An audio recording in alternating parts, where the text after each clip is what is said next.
So the first block of objections, as you can see on your outline, are going to be cultural, historic, and traditional objections. Next, afterwards, there will be theological objections. But we'll start with cultural. And the main objection that we encounter, as we also were discussing a week ago, is it is possible to believe in Jesus, or is it possible to believe in Jesus and remain Jewish? It's a controversy. You are either Christian or Jewish, and it's not possible to be both. It has very solid historic reasons for Jewish people to feel this way. In Middle Ages, we were pushed by force to convert to Christianity, and the Christianity was a completely different religion. And not just completely different religion from being Jewish, but also completely different lifestyle. So we were pushed to change everything, including our lifestyle. And I'm not talking about from ungodly, unpious, into godly and good biblical lifestyle. No, from Jewish lifestyle to explicitly non-Jewish lifestyle. And even those of us who, by fear and by just to escape from the negative consequences, were converted to Christianity, we never were accepted fully by the Christians in some cultures, like in Spain. We were called marranas, what means pigs. So we never were like fully Christian in the sense of this different culture. We were always treated as some outcasts. Besides, we were closely observed by special Christian intelligence service to watch over us if we are not keeping anything from the Jewish lifestyle, including keeping kosher or working on Shabbat and things like this, celebrating Jewish holidays. So it was literally impossible to be Jewish and to be Christian at the same time, and actually by force. And then after French Revolution and big changes in the European society, the Jewish people struggling for assimilation. In order to be like everybody else, they were converting to Christianity, not by force any longer, but it was a deliberate decision to integrate ourselves into society. So after French Revolution, every Jew could be equal with everybody else as a citizen, but not as a Jew. So abandon your people, leave your people, become like everybody else. And just, Christianity was, again, tradition, lifestyle, or even more like a cultural pattern of belonging to religiously. So millions of Jewish people were converting to Christianity, not by force, but as a deliberate decision to abandon their affiliation with the Jewish people, to become more affiliated with the general society in order to get better education, or education at all, I mean secular education, sciences, etc., and to get some better job opportunities. So, Middle Ages, it was by force not possible to be Jewish and Christian at the same time. And in last couple of centuries in Europe, it was a deliberate decision. You abandon your Jewishness in order to be like everybody else. And that's why on this historic foundation, in the minds of the Jewish people, even till this very day, it's still deeply embedded. You cannot be Jewish and believe in Jesus, meaning if you believe in Jesus, you're Christian. And being Christian, it's a contradiction to being Jewish.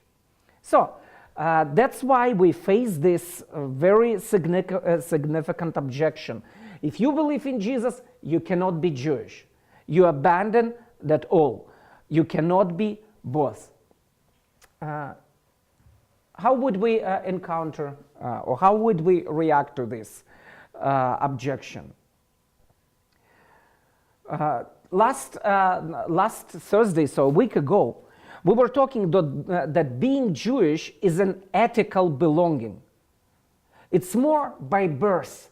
So the foundation, the essential part of being Jewish is being born from Abraham, Isaac, and Jacob, right? So I hope you remember that. By the way, if you missed the seminar last week, it's all recorded, it's all online, you can watch it. And you can participate in that seminar by watching. We can even copy it for you on a like USB drive or whatever.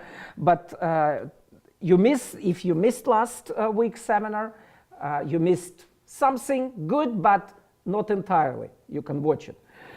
Anyway, it's an biological or ethical belonging to be Jewish. And covenantal dimension is attached to that, of course. We talked about Jewish people as the covenantal people as well. It's attached, but even breaking the covenant does not compromise belonging to the Jewish people. Let's consider a couple of passages, just as examples. Isaiah chapter 1, verses 2 and 3. Isaiah chapter 1, verses 2 and 3. Listen, O heavens, and hear, earth, for the Lord speaks. Sons I have reared and brought up, but they have revolted against me. An ox knows its owner, and a donkey its master's manger. But Israel does not know. My people do not understand. So Israel, in this passage, abandoned God, broke the covenant, left what was the godly lifestyle, and still God is calling them my people.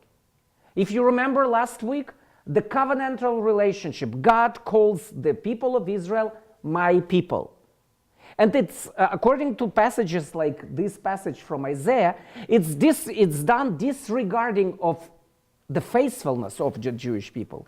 They remain in the covenant with God, on God's part, even if they abandon their faithfulness to the covenant with Him. Like, if you look at following verses, look at verse 4, in Isaiah chapter 1, and we will deal with these verses a little bit later tonight. O sinful nation, in verse 4, people weighted down with iniquity, offspring of evildoers, sons who act corruptly. They have abandoned the Lord, they have despised the Holy One of Israel, they have turned away from Him. Do you see the description of Israel in this passage? It's bad.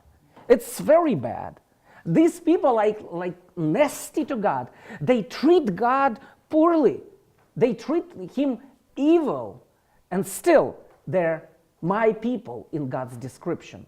So, your face, and when I talk to a Jewish person, I tell, according to the prophets, your face, your even faithfulness, and or the absence of your faith doesn't compromise your belonging to the Jewish people. So, even if Jesus would not be Jewish, it would not compromise your attachment to your people, Israel. Look with me in verse 5, just for the future reference.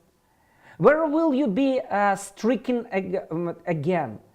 As you continue in your rebellion, the whole head is sick, and the whole heart is faint.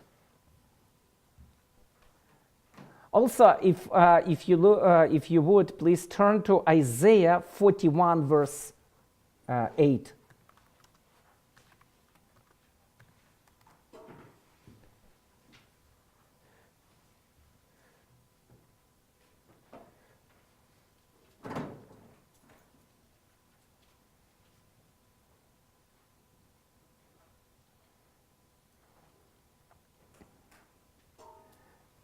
But you, Israel, my servant, Jacob, whom I have chosen, descendant of Abraham, my friend.